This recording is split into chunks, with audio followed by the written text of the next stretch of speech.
Welcome, everybody, to the Grueling True Sports Network and the NFL show. I'm your co-host, Mike Goodpaster. We got our other co-host, Sam Teets. And remember to go check out Replenishing Care and Technologies at rcandt.com for overall general wellness, especially the PEMF machines. So make sure you check that out. And today, Sam, we're going to go back to the 1960s, another decade that I, at least for a little while, lived in, but don't really remember, to talk about the top 10 players in NFL history during the decade of the 1960s. And the 60s, to me, is the first decade where we really see modern pro football. Well, yeah, and you can look at it from a numbers perspective. You start seeing tight ends really came into their own during that time. You see guys like Ditka and John Mackey come in and start catching passes. They're more than just blockers at that point. You also start seeing some receivers do more than, like, Don Hudson obviously set the tone for receivers for generations, but I think we started seeing more receivers who played more of an outside game, more of a deep passing game. Yeah, and I think we saw, Paul Brown in the late 40s, early 50s bring in, turn on my dinger here, but bring in, watching film, paid assistant coaches, and Vince Lombardi kind of goes off of that, Tom Landry from there. And it's also, I think, the first decade where you get all-time legendary teams like the Green Bay Packers. And the thing that stood out to me is when we're doing this list of the 60s, let me count this here real quick. I mean, you actually could probably have about 5 Green Bay Packers on this list. I've got 2 on mine, but that Green Bay Packers team was an all-time great team. And this is a decade where men were men and women were still women. Yeah, it was 60 years ago now, because of how it's been a while. We're far removed from that. But we've got some really good players in that decade. You mentioned the Packers. I had, I think, 5 or 6 Packers I put in consideration for this list. I only took 2 in the end. But, I mean, the Packers had arguably for a generational team from the Packers for the decade, and you still go up against any team that's ever played in NFL history. All right, so let's start off. I'll start off at number 10, and I've got a Green Bay Packer. I've got Ray Nitschke, who was a middle linebacker who spent his entire 15-year NFL career with the Green Bay Packers. He was enshrined in the Pro Football Hall of Fame in 1978. He was the anchor of one of the greatest defenses. And when I say anchor one of the greatest defenses, this was for like an 8 or 9 year period in NFL history. He led the Packers to 5 NFL championships, victories in the first 2 Super Bowls. So my number 10 is Ray Nitschke, Sam. Yeah, and he was a hell of a football player. Let me ask you this. If I gave you a choice between Ray Nitschke and Bobby Bell, would you take Nitschke over him? Be close, but I think I would take Nitschke. But actually, my number 10 was between Ray Nitschke and Bobby Bell. And the thing that separated me was the 5 NFL championships. I mean, that's hard. It's kind of like when I watched Joe Montana growing up. I watched Tom Brady.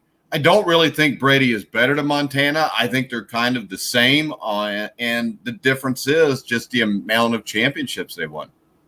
Yeah, when you get very close like that, it's hard to really split hairs. But it gets definitely the championships to winning.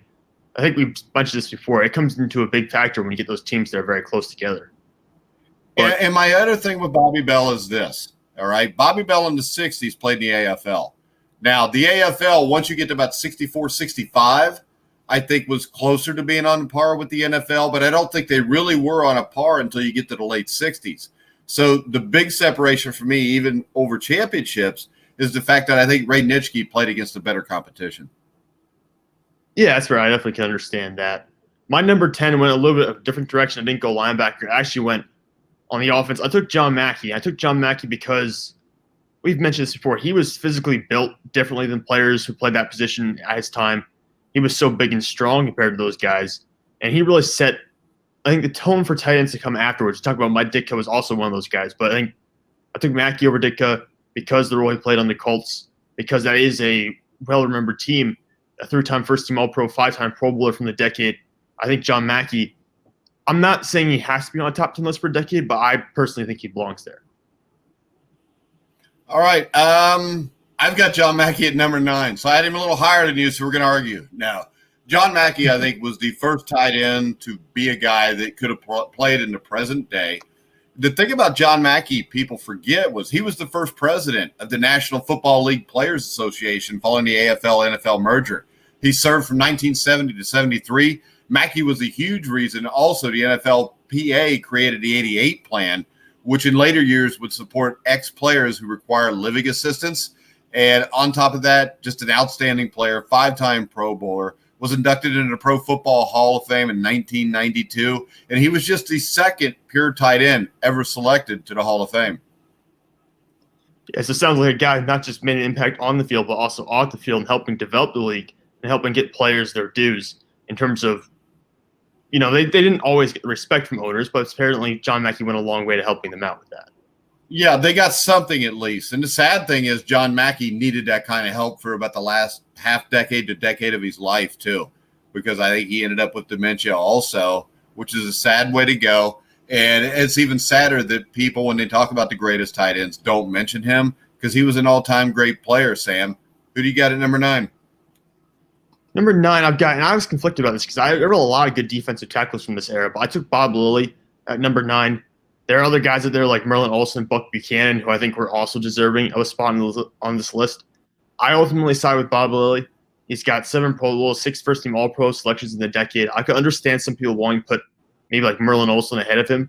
Personally, I just sided with Bob Lilly. I think the difference maker would have been he did win a Super Bowl, but that was in 1971. If he had won that during the decade, I think it would have been hands down an easy selection for Bob Lilly. Well, once again, if Roger Staubach didn't have to serve a naval commitment, he probably would have won a Super Bowl in the 60s. Yeah, should we keep going back to that? I mean, if he had been there, it would have been a totally different team, a totally different franchise. Yeah, and the reason I always bring that up is I never hear anybody else ever even talk about that. If you know what I mean. I mean, how many times bring that up? Yeah, it's a rare situation. I don't think people fully understand that. 'Cause nowadays, professional athletes are viewed so highly within society as being professional athletes and being millionaires. Sometimes people forget that back in the 60s, 50s, they were just ordinary people in a sense. They were just regular people who had jobs, who were in the Navy or were in the Army for years. They forget sometimes that professional athletes were not always on the pedestal that they are today. All right, where are we at? Number 8? Yep, number 8. All right, my number 8 is Bob Lilly.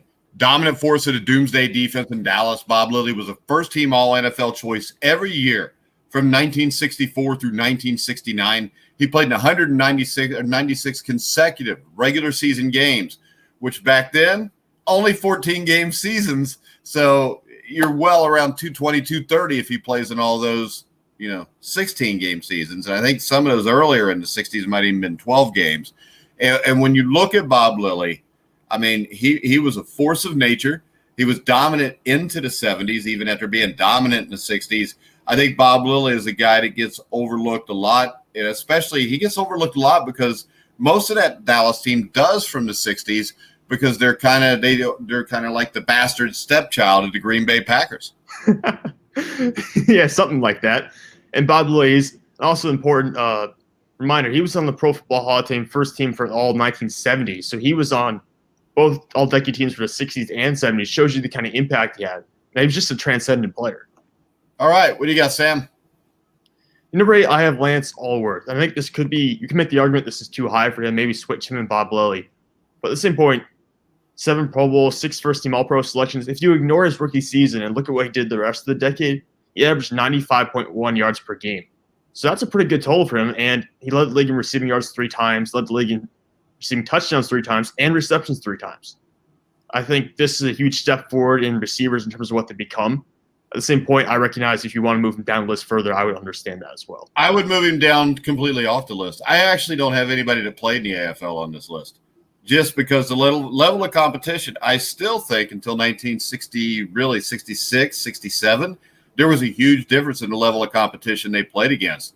I don't think that the defensive backs, especially in the AFL, if you look at who they were compared to who they were in the NFL, I don't think there's any comparison that it was a lot tougher to do in the NFL. Plus, the AFL with Sid Gilman, especially Sid Gilman since he coached Lance Allworth's team, I mean, they ran an offense that revolutionized professional football, which could be an advantage, but against lesser DBs, I think was a huge advantage for him. So I think Lance Allworth's an all-time great wide receiver. I just don't have him on this list because I just don't think the level of competition was near as good for most of the decade. No, that's fair. I've heard similar arguments against him before, so I was just curious what your thoughts were on that, but I've heard similar arguments for that as well. All right, what do you got at number 7, Sam? Number 7, and this is a conflicting situation because I could move him up much higher. I think you can make an argument he's top 4, but I've got Bart Starr at number 7. He's got an MVP award. Oh, come 2 on, Super Bowls. Sam, jeez. What? You want him higher? That's just a bad pick. That's a bad pick, Sam. Go ahead. MVP, 2 Super Bowl MVPs, 2 Super Bowl wins, 81, 32, and 4 records to start during the decade. He gets highly underrated because he had so many talented players around him because he's being coached by Vince Lombardi. But I think at the same point, this is a guy you can make the argument is the top 10 quarterback of all time. Yeah, so now don't you feel stupid saying that, putting him at number 7? Hey, I got some really good players ahead of him. I think you can make the argument. Like I said, he could be top 4. I would legitimately say he could be top 4. Well, I think he could be top 6. All right, my number 7 is Forrest Gregg. He protected Starr, blocked for the famous Green Bay Packers sweep. The player that Vince Lombardi said was the greatest player he ever coached. He was a first-team All-Pro selection 7 times in a decade. The thing about Forrest Gregg that stands out is Vince Lombardi said he was the greatest player he ever coached. And people forget, you've got all those great Packer teams. But Vince Lombardi was also a assistant coach, a defensive coordinator, I think it was, with the New York Giants of the mid and late 50s, which was a great team also. And Vince Lombardi said this was the greatest player he ever coached. To me, that's enough. The other thing about Forrest Gregg was he was one of the most intimidating men to ever put on a football uniform. And I've interviewed a bunch of Bengals that played for him in the early 80s, and they'll tell you that this was a guy that everybody was afraid of. And I think Forrest Gregg, he is one of the top 5 offensive tackles at all time. And I don't think it's any, mistake that the guy who we always talk about as the best tackle of all time started his rookie season for Forrest Gregg at Anthony Munoz. And Forrest Gregg, as a coach, he coached in the CFL. He coached with the Cleveland Browns, and he was the NFL Coach of the Year, I think, in 1976 or 77, where he took a Browns team nobody expected to do anything, went 10-4 with them, and then they had a bad year or two. They fired Gregg. I think he went to Toronto in the CFL in 79, and then he comes back to be the head coach of the Bengals in 80. And this is a Bengal team that in 78 and 79 was decimated just because they'd lost most of a really good team that they had in the mid-70s. And they were a young team. They were kind of soft. And the story I always heard from these players was the first training camp, the first thing they did is line up in goal line offense against goal line defense, starters against starters, and run a dive play for 2 hours. He was a guy that set the tone with that team. That team in 80 with the Bengals with Forrest Gregg as the head coach goes 6-10, but it was a 6-10 where they beat the Pittsburgh Steelers twice. They almost upset the Browns the last game of the season. You get to 1981, the turnaround's complete. They go 12-4. They go to the Super Bowl. In 82, they go 7-2. They make the playoffs, get upset by the Jets. He leaves Cincinnati after 83, goes to Green Bay in 84, and I just think the expectations were too great with Forrest Gregg coming back home to Green Bay. And the other thing that always stood out to me about Forrest Gregg was the guys that I've talked to or interviewed that have played with him and the guys that played for him when he was a coach was the fact that everybody loved Forrest Gregg. So he recently passed away, and I think number 7, I think Forrest Gregg has to be on this list. Unless you're a moron. What do you think, Sam? Well, I'm not a moron because I got him at number 6. I have him on my list. I think you can make the argument. Right. I was hoping you didn't, just so you'd have to cover your ass. But go ahead. No, I do have him on my list. I have him at number 6.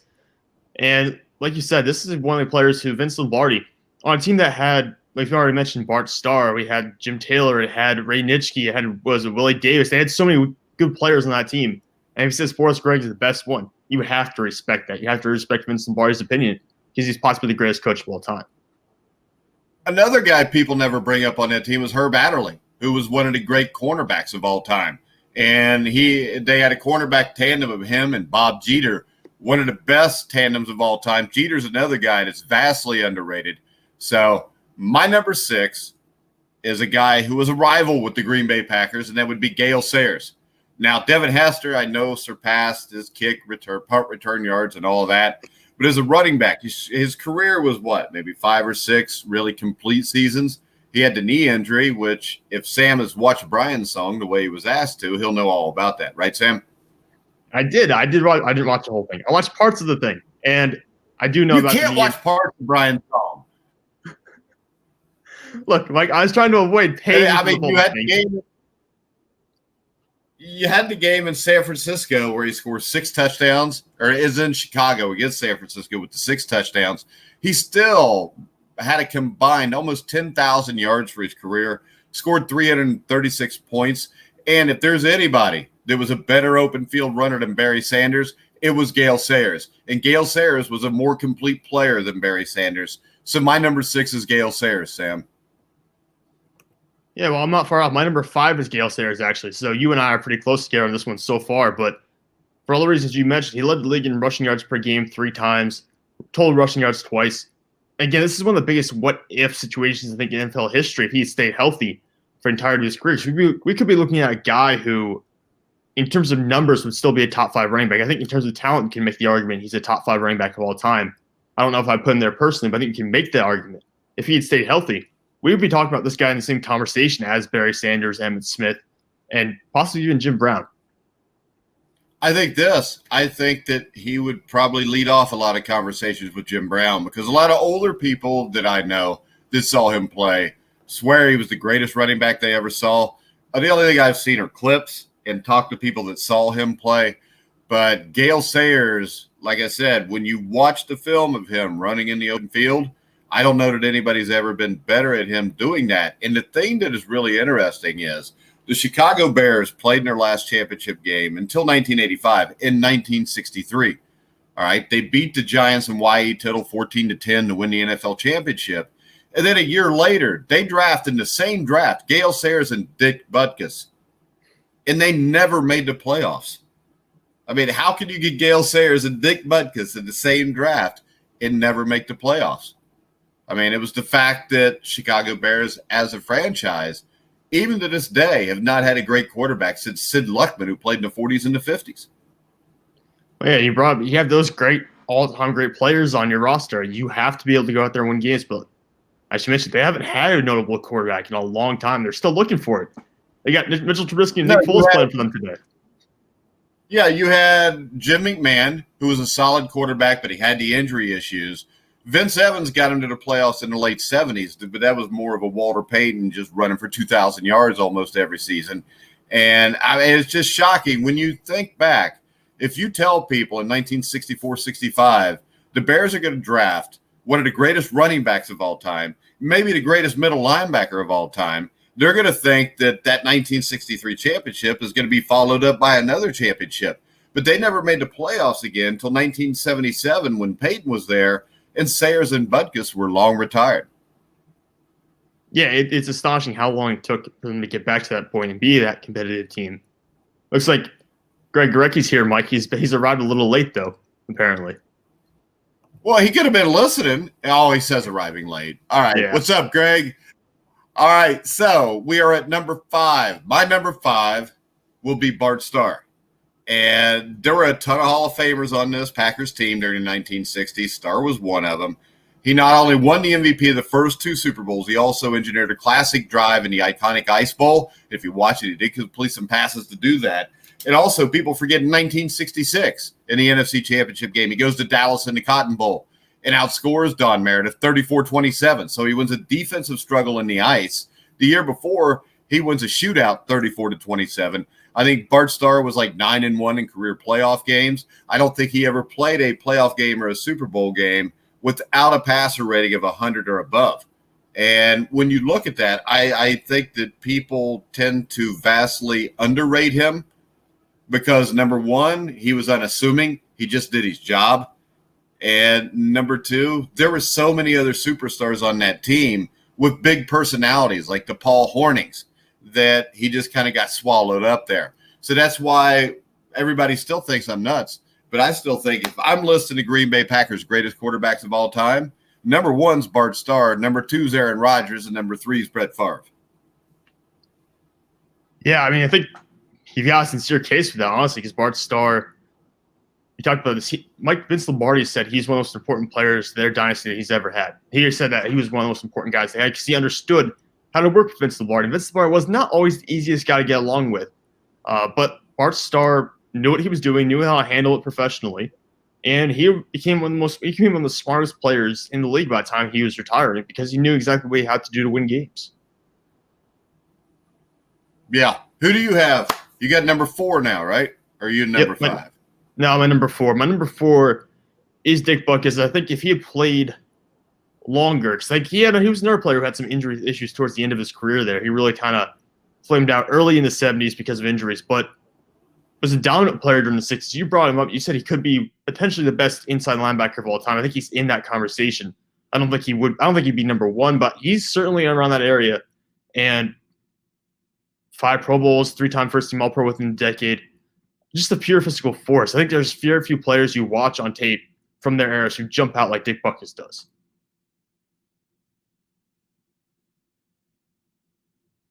You there, Mike?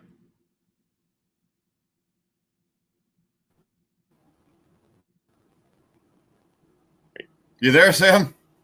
Yeah, I'm there. Can you hear me? All right, go ahead, Sam. Keep going. No, I was just going to say very few players jump out the way Dick Butkus does when you watch tape. People talk about just how tough he was, how physical he was, how much he tried to be a leader on those teams that were struggling. I feel like he's very deserving of, if we're talking about the greatest players of all time, a top 20, top 30 spot. I think he belongs in the top 5 of this easily. All right. He was your number 4, correct?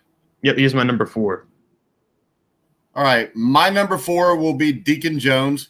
He didn't just invent the term sack. He actually perfected it. He had the head slap. One of the great players of all time on the Rams, fearsome foursome. And you can make the case Merlin Olsen could be on this list too, as you talked about earlier. But David Deacon Jones, to me, he has to be in the top 4 in any list here. He has to be in the top 4 when you talk defensive ends. He may be top 4 when you talk greatest defensive players of all time. He was that dominant at his position. And with his size, he revolutionized the position of defensive end. And that's a guy, if you dropped him into the NFL on the Rams right now at the age of 25, I think he would still be a dominant defensive end. He's an all-time great. He was up there, and we counted down our top 10 defensive ends of all time. He's my number 2, I'm pretty sure. So he's, like you said, one of the best defensive players of all time. I have him a little bit higher on my list than you do.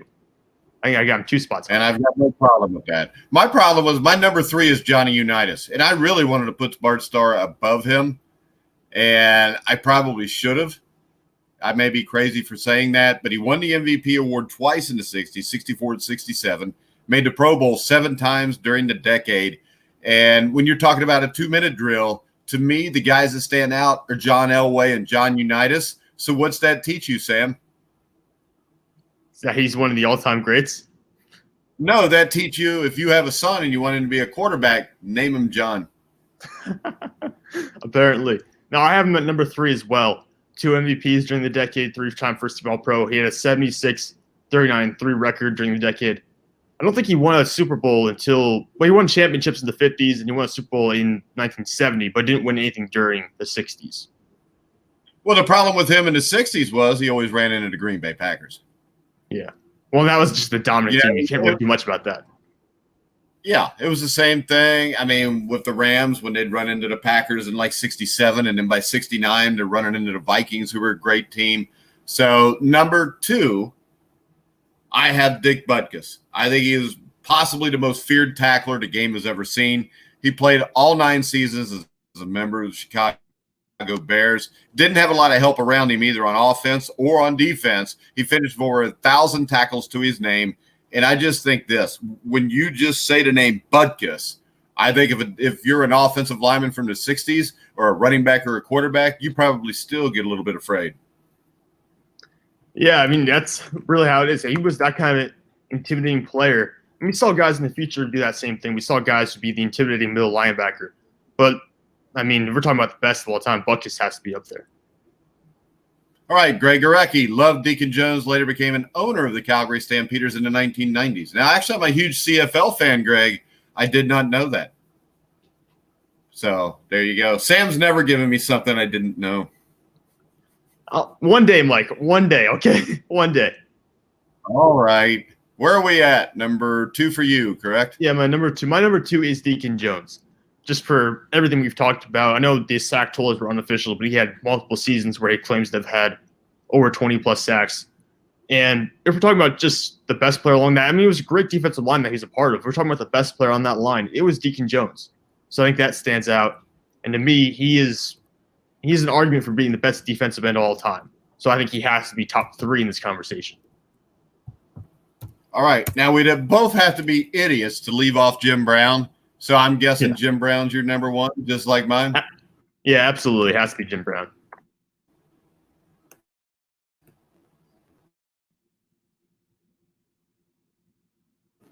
Our connection. There we go again.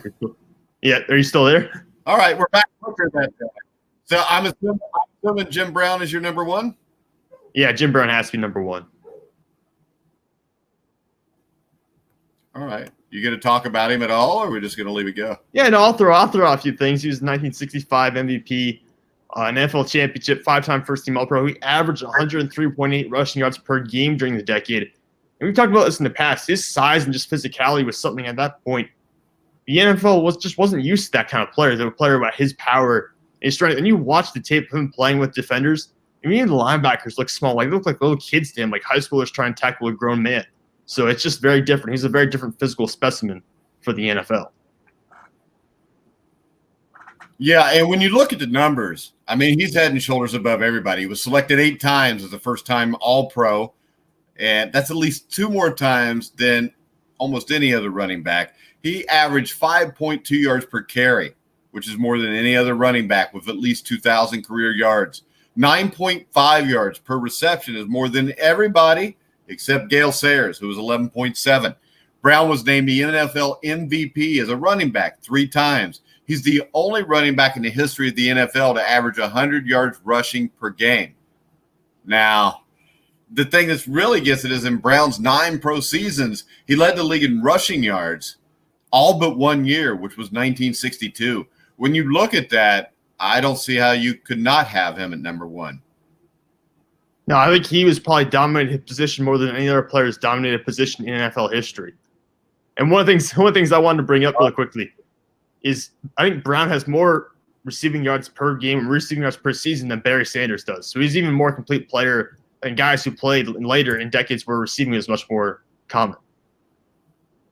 Well, Sanders wasn't real great at running and catching the ball. So what do you think about Gregg's Jack Concannon?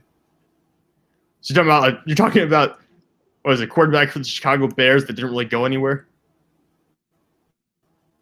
Yeah, that's who it was. All right, he was a quarterback, wasn't he? There we go again. Connection's been spotty today.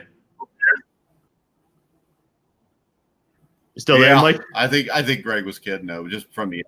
Yeah, I'm still here. Yeah, he was. I was just trying to see if you knew who Jack Concannon. I knew he was a quarterback for the Bears. He's also a quarterback for the Eagles, too, I believe, and a couple other teams. But, all right. Are we going to go back to the 1950s tomorrow, Sam? Do you want to?